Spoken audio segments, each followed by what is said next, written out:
Assalamualaikum warahmatullahi wabarakatuh. Di sini saya akan menjelaskan press release. Saya mengambil materi publisitas ke-6 untuk melengkapi jawaban UAS semester 6. Nah, di sini ada latar belakang. Penulisan public relation writing adalah upaya untuk melakukan hubungan positif antara suatu organisasi atau perusahaan dan berbagai publiknya. Biasanya melalui teknik image building atau bisa disebut membangun citra. Salah satunya adalah penulisan press release yang layak dimuat di media massa. Press release, menurut Kriantono, press release bisa disebut rilis adalah sebuah berita atau informasi yang disusun oleh sebuah organisasi yang menggambarkan kegiatannya, sedangkan menurut Somirat, press release adalah informasi dalam bentuk berita yang dibuat oleh public relation atau humas suatu organisasi atau perusahaan yang disampaikan kepada pengelola pers atau redaksi media massa. Bisa berupa TV, radio, surat kabar, majalah, dan lain sebagainya untuk dipublikasikan dalam media massa tersebut. Jadi pada dasarnya press release merupakan berita tentang perusahaan individu, kegiatan, pelayanan, atau produk. Berita tersebut dikirimkan atau disiarkan ke media pers sehingga disebut juga siaran pers atau news release. Jenis-jenis press release.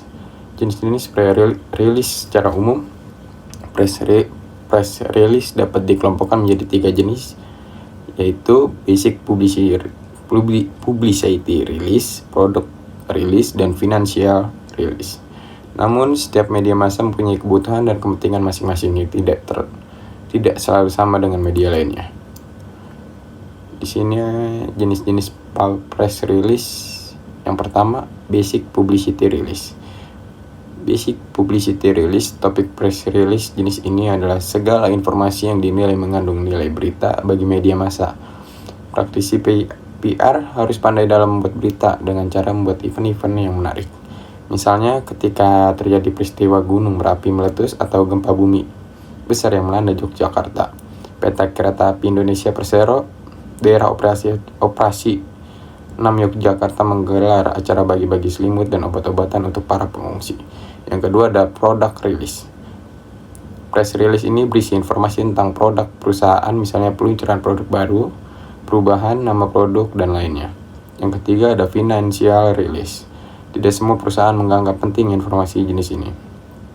Informasi keuangan biasanya dianggap tabu untuk menjadi konsumsi umum. Sekarang bukan hanya pemegang saham yang berhak atas informasi ini, tapi publik pun juga berhak disodari informasi keuangan. Penulisan press release. Proses penulisan press release. Proses penulisan dalam membuat press release harus memuat unsur 5W plus 1H sebagai unsur yang sangat mempengaruhi berita yang dibuat oleh seorang public relation atau humas. Penulisan press release layak memuat apabila cara menulisnya seperti halnya wartawan menulis berita langsung strike news dengan gaya piramida terbalik, dimulai dengan membuat lead atau teras berita atau bisa disebut kepala berita sebagai paragraf pertama yang mengandung unsur 5W plus 1H. Penulisan press release menurut para ahli. Kuhl mengungkapkan bahwa penulisan dengan gaya piramida terbalik digunakan dengan alasan yang pertama, pembaca dikategorikan sebagai orang sibuk dan mempunyai waktu yang singkat untuk mendapatkan berita-berita yang faktual. Yang kedua, redaksi media massa harus memotong press release tersebut tanpa mengurangi isi pokoknya.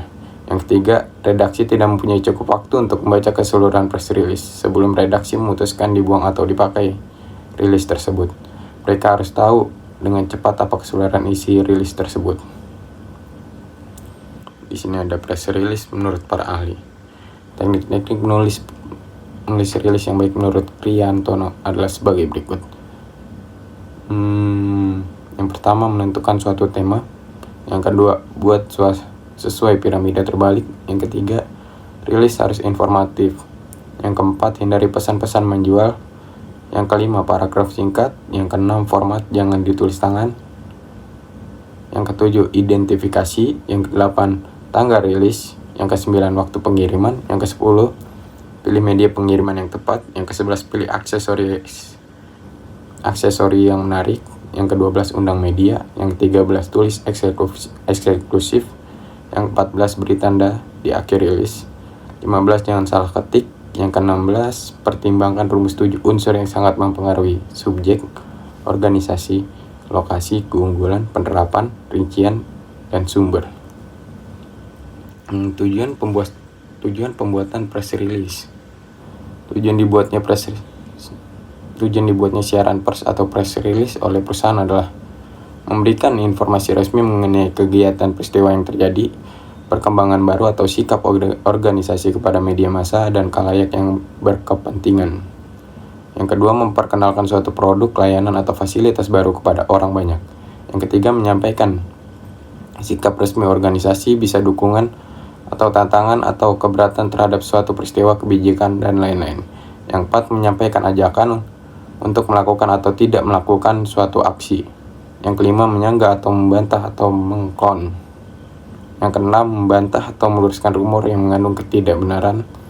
Yang ketujuh, membantah informasi yang tersiar secara resmi tapi sama sekali salah.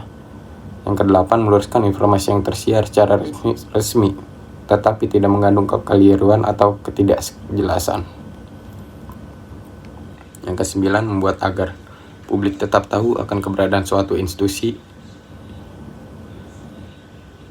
Yang ke-10, meningkatkan citra dan kredibilitas organisasi dan informasi yang diberikan pihak ketiga mengenai organisasi yang mengirimkan rilis. Manfaat publisitas. Manfaat yang diperoleh organisasi bila menerapkan internet sebagai sarana publisitas public relation. Yang pertama, real time. Aktivitas komunikasi bisa dilakukan dengan cepat. Yang kedua, komunikasi konstan karena EPR menggunakan internet. Maka internet ibarat sekretaris yang tidak pernah tidur selama 24 jam dengan potensi target publik seluruh Indonesia. Yang ketiga, interaktif. Penggunaan IPR memungkinkan terjadinya komunikasi dua arah karena publik bisa memberikan feedback secara langsung dan cepat. Yang keempat, no boundaries.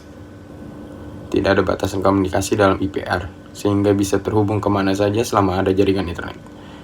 Yang kelima, multimedia IPR dapat menyajikan informasi kepada publik dengan menggabungkan berbagai media seperti tulisan, skrip, gambar, grafis, dan suara audio, bahkan audio visual, film, atau video dalam suatu kesatuan. Yang terakhir ada ekonomi komunikasi, menggunakan internet untuk menjangkau publik yang luas lebih murah daripada media konvensional. Mungkin itu sekian, terima kasih. Untuk kurang lebihnya saya mohon maaf. Salam hangat, wafamu citra jabar. Pamit undur diri. Assalamualaikum warahmatullahi wabarakatuh.